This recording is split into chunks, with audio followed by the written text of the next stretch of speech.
जय हिंद दोस्तों। ज्ञान Ganga GK GS YouTube channel पर मैं सर्वानंद कुमार आप सबों का स्वागत करता हूं। आज फिर एक नया टॉपिक के साथ को लेकर आया हूं। आज इस पे डिस्कशन करेंगे। ये झारखंड का बहुत महत्वपूर्ण टॉपिक है। चलिए आज का क्लास शुरू करने से पहले सभी दोस्तों एक बार हमारे YouTube चैनल को सब्सक्राइब कर दें और लाइक एंड शेयर कर दें। चलिए धन्यवाद। अब क्लास की ओर बढ़ते हैं, बिना देर किए क्लास को शुरुआत करते हैं। आज का क्लास है झारखंड का धरातलीय स्वरूप। झारखंड का धरातलीय स्वरूप। तो झारखंड का धरातलीय स्वरूप से मतलब होता है कि झारखंड का जो जमीन है वो जमीन कैसे है, मतलब कहाँ पठार है, कहाँ पहाड़ है, कहाँ मैदान है, कहाँ बैसीन क्षेत्र है। तो इस चीज को हम लोग देखेंगे। अभी जो हम चार चीज बताए कि पठार, मैदान, पहाड़ी और बैसीन, ये चार तरह के मतलब जमीनी क्षेत्र हमारे झारखंड में है। तो इस चीज के लिए आप लोग सबसे पहले देखेंगे कि यहाँ पठार क्षेत्र है ना, एक नंबर पे देखेंगे पठार क्षेत्र है। इस पठार क्षेत्र का मतलब क्या होता है? पठार क्षेत्र यहाँ लिखे हैं प्रभाष, पृथ्वी का वैसा क्षेत्र जो अपने आसपास के क्षेत्र से पर्याप्त ऊंचा हो और ऊपरी भाग चौड़ा एवं सपाट हो। जैसे मान लीजिए एक बड़ा सा थाली है, उसके ऊपर एक कटोरा को पलट के रख दीजिएगा तो क्या होगा कि थाली को मानिए पूरा पृथ्वी है और वो जो पलटा हुआ कटोरा है उसे आप पठार कह सकते हैं, क्योंकि उसके ऊपरी छाता पूरा सपाट और चौड़ा होता है। इसी तरह पठार का अर्थ होता है पृथ्वी का वैसा भाग, वैसा क्षेत्र जो आसपास के जमीन से थोड़ा ऊपर उठा हो और वो सपाट हो, ऊपर चल के फिर सपाट हो, पहाड़ जैसा शंकुआकार ना हो कि वो सपाट है और चौड़ा हो। ठीक है। चलिए मैदान क्षेत्र का मतलब समझते हैं। मैदान क्षेत्र का मतलब होता है कि समतल क्षेत्र, जो निचला भाग होता है पृथ्वी का एकदम समतल क्षेत्र, पूरा मैदान ही मैदान रहे। ठीक है। आगे बढ़ते हैं पहाड़ी क्षेत्र। पहाड़ी क्षेत्र वैसा क्षेत्र जो अपने आसपास के भूमि से ऊंचा और ढाल पर्वत की अपेक्षाकृत कम हो। मतलब पहाड़ पर्वत का ढालान बहुत सीधा होता है जिसका चढ़ना मुश्किल हो जाता है, चढ़ाई करना। लेकिन पहाड़ी पर आप चढ़ सकते हैं आराम से। देखते हैं छोटे छोटे पहाड़ी है तो उस पर आप चढ़ जाते हैं। क्यों? उसका ढलान कम होता है और हाइट भी कम होता है। ऐसे तो कहा जाता है कि 600 मीटर से ऊपर के ज़्यादा ऊंचाई जो होता है उसको पहाड़ कह दिया जाता है और उससे नीचे जो होता है उसे पहाड़ी कहा जाता है। चलिए पहाड़ी क्षेत्र समझ गए। बेसिन क्षेत्र, ये सब अभी जब आपको हम मैप पे दिखाएंगे कि झारखंड का कौन क्षेत्र में क्या है, झारखंड का किस क्षेत्र में कैसा जमीन है, किस किस क्षेत्र में कैसा कैसा जमीन है, उस पर आप जब फोकस करेंगे तो ये सब चीज़ आपको ध्यान रखना होगा। हम क्या क्या पढ़ लिए? पठार क्षेत्र पढ़ लिए, मैदान क्षेत्र पढ़े और पहाड़ी क्षेत्र पढ़े। अब बेसिन क्षेत्र का मतलब होता है, बेसिन क्षेत्र का मतलब ऐसा होता है जैसे यहाँ पे लिखा हुआ है पृथ्वी का वैसा क्षेत्र जहां तक का जल, वैसा क्षेत्र जहां तक का जल किसी नदी या उसकी सहायक नदी से होकर प्रभावित होती है। इसका मतलब ऐसे आप समझिए कि जैसे बेसिन का अर्थ क्या होता है? बेसिन का अर्थ होता है जैसे कहीं आप कार्यक्रम में गए, भोजन करने के बाद बेसिन में कहते हैं कि हाथ धो लीजिए। चलिए ठीक है, बेसिन में हाथ धोने जाते हैं तो बेसिन का आकार क्या मिलता है? बेसिन का आकार मिलता है एक बड़ा सा गमला है, उसके नीचे में एक जगह पानी सोख लेता है, मतलब पानी जाने का एक रास्ता दिया हुआ है जो छेद है। तो उसी तरह से पूरा पृथ्वी में जब नदी जो बहती है उसमें ढलान का पानी आता है, तो जितना दूर तक का पानी नदी में आता है उस पूरे क्षेत्र को बेसिन कहा जाता है। क्यों? क्योंकि बेसिन की तरह ही इसमें एक नदी है जो पूरे जल को, पूरे क्षेत्र के जल को अपने से होकर प्रभावित करता है। ठीक है। चलिए आगे पढ़ते हैं हम लोग कि यहाँ एक बात इंपॉर्टेंट बात यहाँ देखिए, झारखंड का धरातलीय स्वरूप के निर्माण में छोटा नागपुर पठार क्षेत्र का सर्व प्रमुख योगदान है। इसका मतलब कि छोटा नागपुर पठार जो है वो बहुत ज्यादा दूर तक फैला हुआ है। झारखंड में ज़्यादातर क्षेत्र जो है छोटा नागपुर पठार क्षेत्र का ही है। तो अभी जैसे ही मैप पे जाएंगे आपको सब पता चल जाएगा कि कौन क्या हम बोलना चाह रहे हैं कि छोटा नागपुर क्षेत्र का कितना बड़ा क्षेत्र है, सब कुछ देखेंगे। चलिए, ऐसे तो हम लोग ये सब क्षेत्र हम लिखे हुए हैं, बनाया हुआ है कि इस तरह का क्षेत्र हमारे उसमें में पाया जाता है। जैसे देखिए पाट क्षेत्र यानी कि पश्चिमी पठार क्षेत्र को पाट क्षेत्र कहा जाता है। सबसे पहला है पाट क्षेत्र।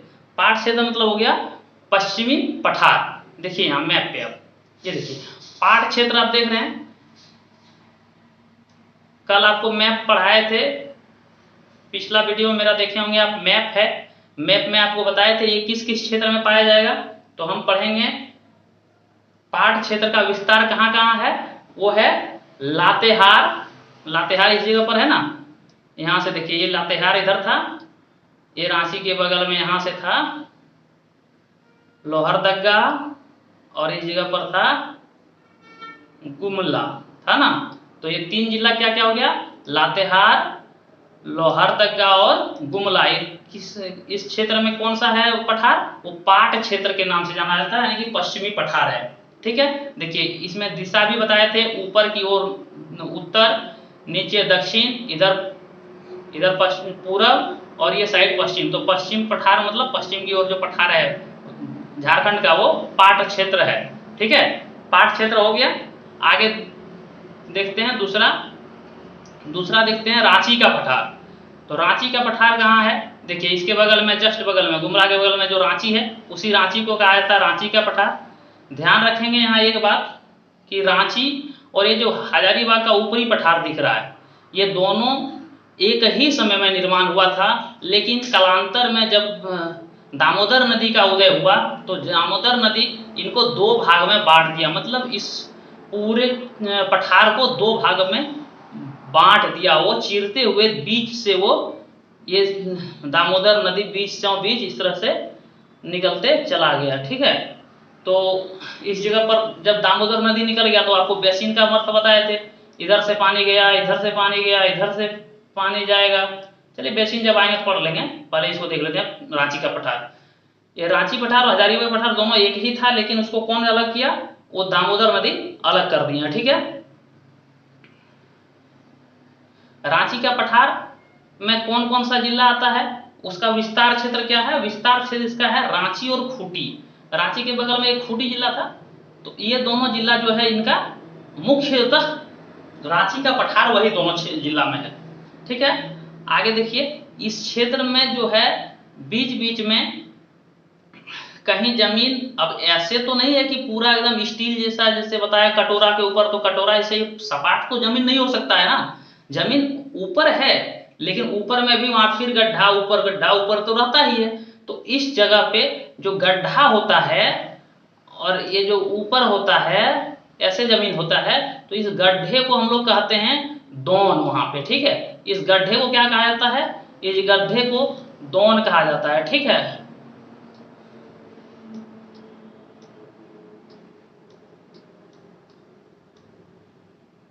इस गड्ढे को दोन कहते हैं, और ऊपरी भाग को क्या कहते हैं, ऊपरी भाग को टांड कहते हैं, टाड़ नहीं बोलते हैं, टाड़।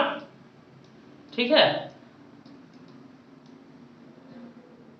टाड़ तो आप लोग जान ही रहे हैं, टाड़ किसको कहते हैं, मतलब जैसे गांव घर में नदी बहियार होता है ना, बहियार का जो से बोलता है बहियार का खेत और टाड़ का खेत। तो टाड़ का मतलब क्या हुआ कि ऊपरा वाला खेत हुआ जिसमें पानी सूख जाता है, तो वो टाड़ का खेत हुआ, और नीचे वाला जिसमें पानी हमेशा रहता है उसको हम लोग कहते हैं बहियार का खेत। लेकिन उसी को यहाँ क्या कहा गया है, दोन। ठीक है, नीचे वाले जमीन को दोन कहते हैं और ऊपर वाले जमीन को टाड़ कहते हैं। कोई दिक्कत नहीं है, जब आपको टाड़ याद रहेगा तो दोन पर याद रह ही जाएगा एक वर्ड। चलिए आगे बढ़ते हैं। तो यहाँ इस तरह से जमीन जो मिलता है उसको ऊपर वाले भाग को टाड़ कहा जाता है, और दूसरा नीचे जो दबा हुआ रहता है तो उसको दोन कहा जाता है। आपको पीडीएफ दे दें, पीडीएफ में आप इसका परिभाषित किए हुए हैं, सब कुछ आपको मिल जाएगा। वो जीके जीएस, ज्ञान गंगा जीके जीएस नाम से आप टेलीग्राम पे जब सर्च करेंगे तो आपको वहाँ एक चैनल मिलेगा जिसपे हम पीडीएफ पर डे का क्लास का पीडीएफ उसमें उपलब्ध कराते हैं। तो आप लोग वहाँ से हमारे चैनल का जो भी पढ़ाते हैं उसका पीडीएफ मिल जाता है। ठीक है, आगे देखते हैं, रांची का पठार जब आप कंप्लीट करते हैं तो इसमें एक और चीज है जो कि यहाँ छोटा छोटा पहाड़ी है, ठीक है, छोटा छोटा पहाड़ी है। ये जो छोटा छोटा पहाड़ी है, इस पहाड़ी को क्या बोलते हैं, तो पहाड़ी को आप टोंगरी कहा जाता है, ठीक है, पहाड़ी को टोंगरी। तो रांची पठार में आप 3 वर्ड हमेशा याद रखिएगा, कभी भी पूछ सकता है कि टाण किसे कहते हैं, डोन क्या है, और टोंगरी क्या है। टोंगरी मतलब वहाँ मतलब रांची पठार मतलब पठारों के ऊपर जो छोटा छोटा पहाड़ी होता है उसे टोंगरी कहते हैं, समझ गए। रांची पठार स्पेशल नहीं है, किसी भी पठार पे अगर वो रहेगा तो उसको टोंगरी ही कहेंगे, ठीक है। चलिए, यहाँ हम लोग पढ़ लिए पाठ क्षेत्र, और ये पठार पाठ क्षेत्र के बाद रांची पठार वहीं बगल में पढ़ लिए थे। उसके बाद हजारीबाग पठार। देखिए, रांची पठार और हजारीबाग पठार को हम दोनों को दिखाए हैं छोटा नागपुर पठार में। तो छोटा नागपुर पठार ही था दोनों, मतलब छोटा नागपुर पठार दोनों मिलके छोटा नागपुर पठार था, और दोनों का निर्माण एक ही समय में हुआ था। जबकि कालांतर में जब दामोदर नदी का जब उदय हुआ तो ये दोनों बट गया, और एक का नाम रांची पठार पड़ गया और दूसरा का नाम हजारीबाग पठार पड़ गया, ठीक है। आगे देखिए, रांची पठार पड़ गया और दूसरा का नाम हजारीबाग पठार पड़ गया, ठीक है। आगे देखिए, उत्तरी बाय छोटा नागपुर पठार, उत्तरी बाय छोटा नागपुर पठार। उत्तरी मतलब उत्तर किधर, इधर, तो उत्तरी बाय छोटा नागपुर पठार। देखते हैं, रांची पठार के बाद हम क्या पढ़ेंगे, हजारीबाग पठार। क्या, हजारीबाग पठार। देखिए, हजारीबाग पठार क्या है, ये जो ऊपरी हजारीबाग पठार है ना, उसी को हजारीबाग पठार कहा जाता है, क्योंकि यह मुख्यतः हजारीबाग जिला के क्षेत्र में फैला हुआ है, ठीक है। ये पठार का इसका बता दिए, इसका विस्तार क्या है, हजारीबाग के आसपास का क्षेत्र, ठीक है। एक्चुअली में इसको आप इस तरह देख सकते हैं कि रांची पठार और दामोदर नदी के ऊपर में स्थित है ही। रांची पठार ये है, ये रांची पठार आप देख रहे हैं, ये, और दामोदर नदी ये है, इनके ऊपर में ये ऊपर आपका हजारीबाग पठार है, ठीक है। जैसे कि आप लोग जानते हैं कि रांची का पठार और हजारी का पठार एक ही बार में निर्मित हुआ था। इसी कारण जिस तरह आप यहाँ टांड, दोन और टोंगरी देख पा रहे हैं, क्या क्या, टांड, दोन और टोंगरी, ठीक है, याद रखिएगा, टोंगरी, टांड और दोन। तो ये सब कहाँ, यहाँ भी पाया जाएगा, क्योंकि दोनों एक ही बार में निर्माण हुआ था, एक ही जैसा बना है, ठीक है। अब आगे बढ़ते हैं हम लोग इसको, उत्तरी बाह्य छोटा नागपुर। देखिए यहाँ उत्तरी बाह्य छोटा नागपुर मतलब इसके उत्तर में जो बाह्य छोटा नागपुर यहीं तक था। छोटा नागपुर का पठार ये और रांची वाला पठार मिलकर बना था, तो इसके बाह्य हो गया, मतलब इसके बाहर का जो पठार है उसको बाह्य उत्तरी छोटा नागपुर का पठार कहा जाता है, ठीक है। उसी में आ जाता है आपका उसको आप निचली हजारीबाग पठार भी कहा जाता है, और उत्तरी बाह्य छोटा नागपुर का पठार भी कहा जाता है। चलिए देखते हैं इसका विस्तार, यानी कि उत्तरी छोटा नागपुर, बाह्य उत्तरी छोटा नागपुर, ठीक है, उत्तरी बाह्य छोटा नागपुर, उत्तरी बाह्य छोटा नागपुर मतलब उत्तर की ओर छोटा नागपुर से बाहर वाला जो पठार है उस क्षेत्र के बारे में पढ़ रहे हैं हम लोग, ठीक है। देख लीजिए यहाँ लिखा हुआ है उत्तरी बाह्य छोटा नागपुर पठार, तो उसको मतलब उर्फ जैसे बोल सकते हैं ना, किसी का नाम उर्फ होता है, उसी तरह इसका दो नाम है। एक तो आप कह सकते हैं उत्तरी बाह्य छोटा नागपुर पठार, और दूसरा उसी का नाम है निचला हजारीबाग पठार, ठीक है। जिस तरह ऊपरी हजारीबाग पठार को आप हजारीबाग पठार भी कहते हैं, उसी तरह निचली हजारीबाग पठार को आप उत्तरी बाह्य छोटा नागपुर पठार भी कह सकते हैं और कहा जाता है, ठीक है। तो ये क्षेत्र में देखिए, यहाँ पर आप जैसे आप जान रहे हैं ये चतरा था। आपको अगर मैप नहीं देखे हैं तो कल वाला वीडियो आपका आप देख लें मैप वाला, उससे आपको ये पता चल जाएगा कि हम क्या बता रहे हैं। और जब तक उसको नहीं देखिएगा तो आपको यहाँ थोड़ा सा कंफ्यूजन होगा, लेकिन फिर भी हम क्लियर करना चाहते हैं। जैसे इस जगह पे चतरा था, यहाँ पे आप हजारीबाग का क्षेत्र घुसा हुआ था, और इस जगह पर आपका कोडरमा घुसा हुआ था, ये क्षेत्र, और ये हजारीबाग क्षेत्र। तो हम आपको इसका कहाँ था, तो ये था चतरा, कोडरमा और गिरिडीह क्षेत्र में फैला हुआ है। क्या, तो ये उत्तरी बाह्य छोटा नागपुर का पठार किसके क्षेत्र में फैला है, चतरा, कोडरमा और गिरिडीह के क्षेत्र में, ठीक है।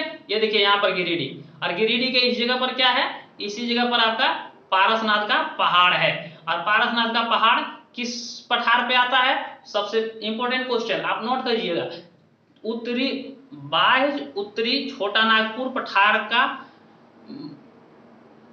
बाह्य उत्तरी छोटा नागपुर पठार में क्या आता है, ये आपका पारसनाथ आता है। पारसनाथ का पहाड़ श्रेणी यहाँ पे है, ठीक है, पारसनाथ पर्वत श्रेणी यहीं पर है। तो यहीं पर एक सम्मेद शिखर चोटी बोलते हैं, यानी कि पारसनाथ का सबसे ऊपरी चोटी जो है यहीं पर, आप जैसे जानते हैं कि जैन धर्म का यहाँ पे बहुत बड़ा एक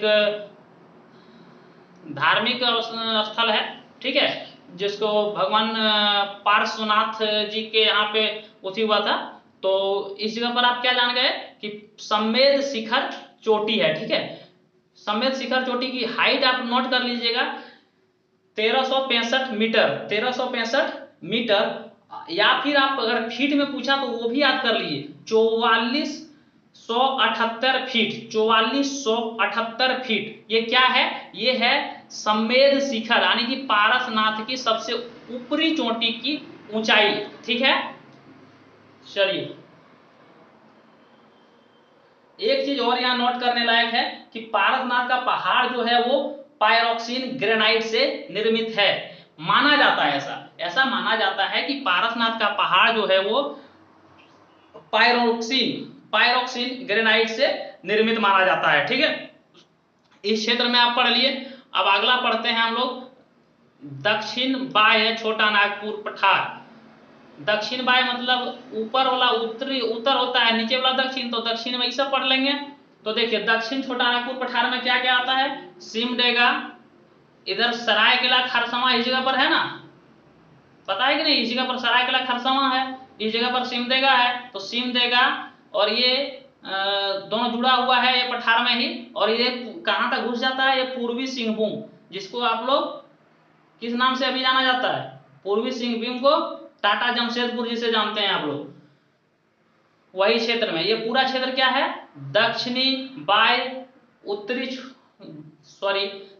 बाह्य छोटा नागपुर पठार, ठीक है, दक्षिणी बाह्य छोटा नागपुर पठार। ये कहाँ कहाँ फैला हुआ है, इसका विस्तार क्षेत्र है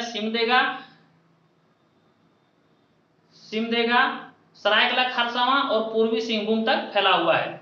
चलिए पठार आपका क्लियर हो गया, पठार जितना था वो क्लियर हो गया। कौन कौन पठार, पाट क्षेत्र का पठार, रांची का पठार, हजारीबाग का पठार, उत्तरी बाह्य छोटा नागपुर का पठार, या फिर निचली हजारीबाग का पठार, ठीक है। उसके बाद तीसरा आ गया आपका दक्षिण बाह्य छोटा नागपुर का पठार, ठीक है। पठार कंप्लीट हुआ, आगे बढ़ते हैं हम लोग। पठार के बाद यहाँ देख सकते हैं आप मैदानी क्षेत्र, राजमहल की पहाड़ी क्षेत्र, ठीक है। तो हम लोग पढ़ेंगे अब राजमहल जान रहे हैं, जैसे कि हम लोग यहाँ देख रहे हैं राजमहल की पहाड़ी है ना। तो ये राजमहल का पहाड़ी क्षेत्र का विस्तार किधर किधर है, तो साहेबगंज सबसे ऊपर में, उसके बाद यहाँ और यहाँ क्या है, गोड्डा, इधर पाकुड़, इधर दुमका, यहाँ देवघर और यहाँ पे जामताड़ा। इतना क्षेत्र में किसका विस्तार है, वो है पहाड़ी क्षेत्र है सब। ये क्या है, पहाड़ी क्षेत्र है, जहां पे राजमहल का पहाड़ी क्षेत्र है, ठीक है। इसके बगल में आप देख रहे हैं मैदान, तो आपको अब पहाड़ी क्षेत्र बस यहीं पर है। और एक देख सकते हैं आप कोल्हान पहाड़ी क्षेत्र है, ठीक है। ये देख रहे हैं कोल्हान पहाड़ी क्षेत्र जो है, यहाँ पे सारंडा जंगल जो है कहाँ पर है, वो चाईबासा जिला में पड़ता है, यानी कि कोल्हान प्रमंडल के कोल्हान, इसी क्षेत्र को कोल्हान कहा जाता है। तो कोल्हान पहाड़ी क्षेत्र यहाँ पे समझ गए, पहाड़ी का क्षेत्र झारखंड में दो जगह पर है, एक राजमहल पहाड़ी क्षेत्र और एक कोल्हान पहाड़ी क्षेत्र। क्लियर हुआ। तो आगे बढ़ते हैं हम लोग, हम लोग देख लेते हैं। ये जो दिख रहे हैं आप दालमा श्रेणी, ये भी पहाड़ी क्षेत्र में ही आता है, दालमा श्रेणी, ठीक है, याद रखिएगा। दालमा श्रेणी भी पहाड़ी क्षेत्र में ही आता है, लेकिन बहुत छोटा है, बहुत ज्यादा बड़ा नहीं है। सबसे बड़ा तो यहाँ पे सारंडा जंगल जो है वो वहाँ पे पहाड़ी क्षेत्र है, और ये राजमहल वाला क्षेत्र में ज्यादा है। चलिए पहाड़ी क्षेत्र के बाद हम लोग आता है मैदानी क्षेत्र में। मैदानी क्षेत्र में क्या देखते हैं, मैदानी क्षेत्र दो तीन जगह पे बना हुआ है। कहाँ कहाँ है, तो एक गंगा का मैदान है। गंगा का मैदान किस क्षेत्र में बना है, ये देखिए गंगा का मैदान साहेबगंज पाकुड़ के कुछ क्षेत्र में बना है। ये साहेबगंज इधर है और ये पाकुड़ के कुछ क्षेत्र में आ गया है। ये हुआ गंगा का मैदानी भाग, ठीक है। आप देख पा रहे हैं ये साहेबगंज और पाकुड़ के क्षेत्र में क्या फैला हुआ है, इधर गंगा का मैदान है, ठीक है। मैदान तो समझ ही गए थे, समतल जमीन है इधर, ठीक है।